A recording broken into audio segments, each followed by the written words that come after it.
it was a special occasion for us kasi we had to have a Thanksgiving Sunday for Aliyah.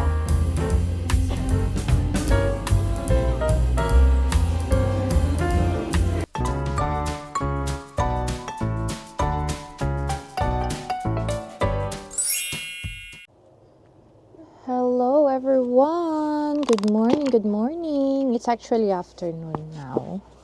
So, maganda ang araw as you can see. Tayo ng sunglasses. So, lalabas tayo. 1 o'clock na ng hapon. Today is 3rd of March, 2025. How are you everybody? Sana ay okay lang po kayong lahat. Ako naman po ay okay naman. Busy bilang isang ina. So ngayon ilalakad ko or magwo-walk kami kasama tong aking aso at ang aking baby. Kasi maganda ang panahon ngayon as you can see. So, tara guys, isama namin kayo.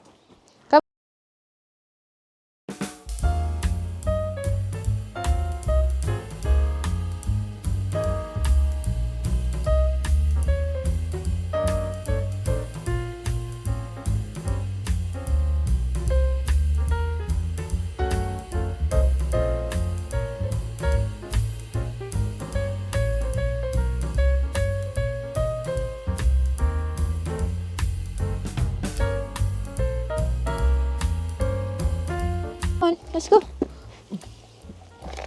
We'll walk you. Are you ready, Aliyah? Aliyah, are you ready? Yeah. Look at you. You look so cozy. Oh no, nagsuka siya guys. Sandali. Wala tayong muslin. Wait. Okay, girls. Okay, girls. Aliyah, are you ready to go for a walk? It's mommy. It's mommy. It's mom. Ayan guys. Mukhang hindi ako nakilala nung anak ko. Nakasuot ako ng ang tawag dito, sunglasses. Okay? Alright. Let's go. Halika na. Let's do our walking with Lady and Aliyah.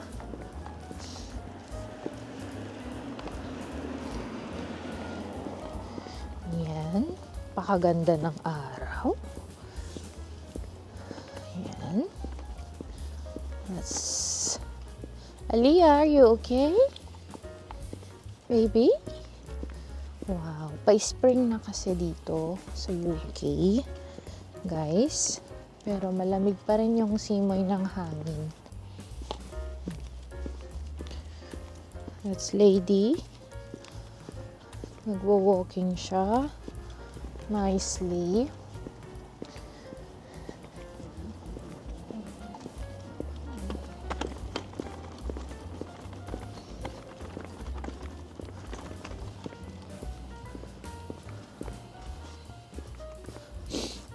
Napakaganda ng panahon.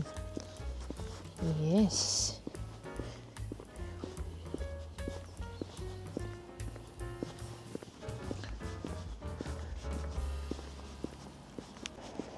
Ayan guys, so pa-spring na dito sa UK. Kaya maganda na yung panahon. Bihira na siguro yung araw na mag-uulan tsaka sobrang lamig.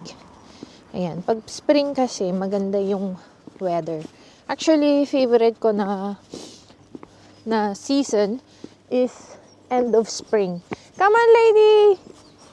End of spring kasi yun yung medyo mainit na.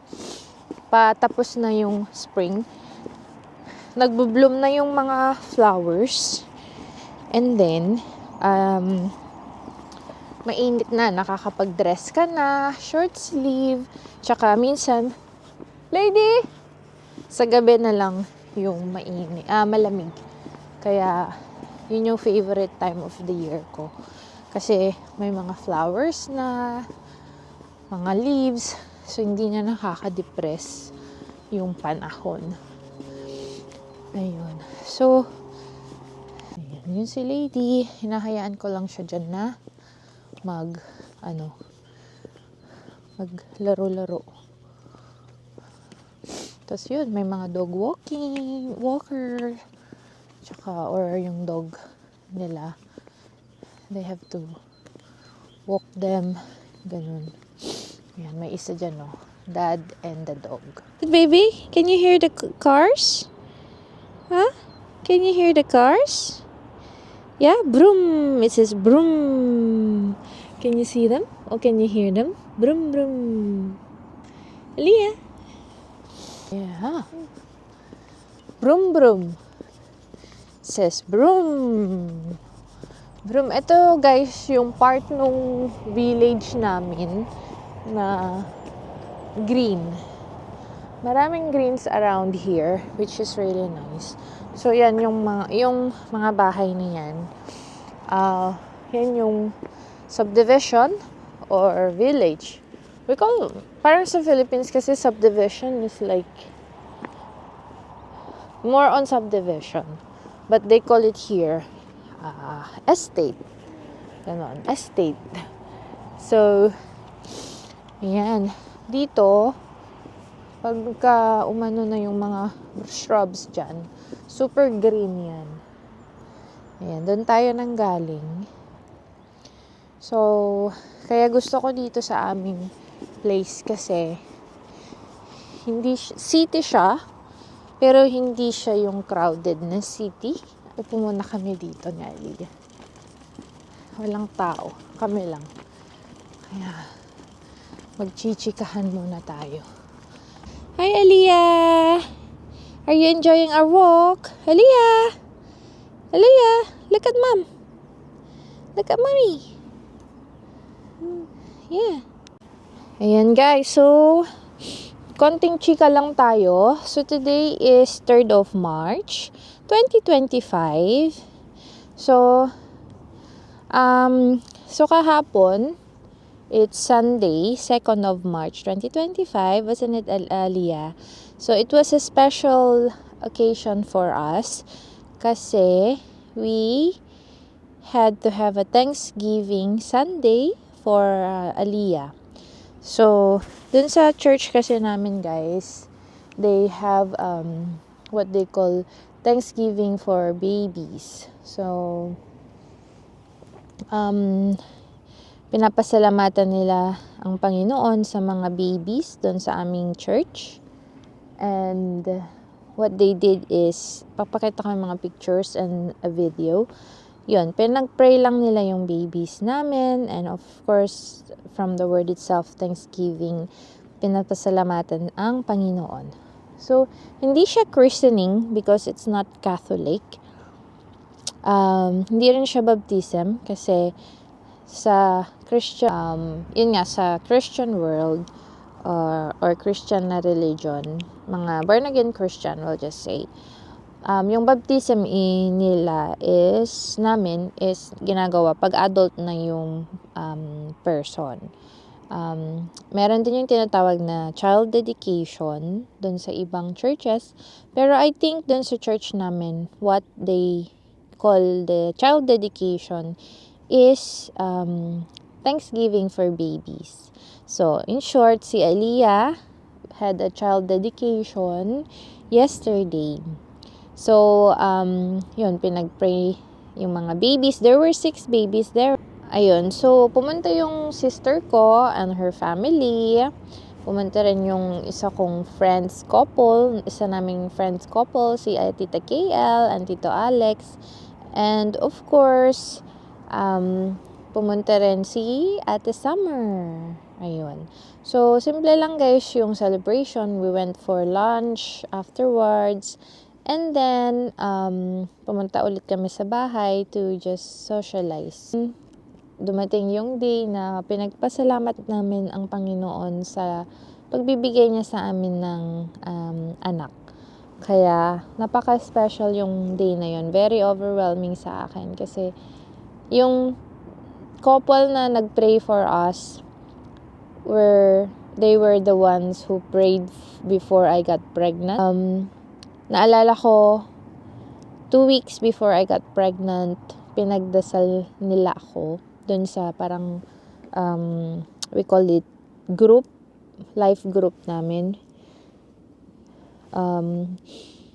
sa church. And also, it was special kasi si Auntie and Summer pumunta sa church ni Mami. Ayun. So, pinagdadasal ko yun na sana one day pumunta sila. And they did. And sana hindi yun yung first and last. Sana. Ayun guys. So, yun yung life update for me and my family here in the UK. Or if you're one of the people who's going to be praying, to make your way and kind of find a space over here somewhere. And so we're going to give thanks to God for these children. And we're going to rejoice with those who rejoice. And we're going to pray for these parents that God will bless them and give them the strength that they need to parent well. As they make their way forward, let me just share with you some verses from the Bible, because what we're doing this morning is actually, we're joining in with something that followers of God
Ayay guys, lumabas na yung daisies. Tignan niyo yung flower na yan.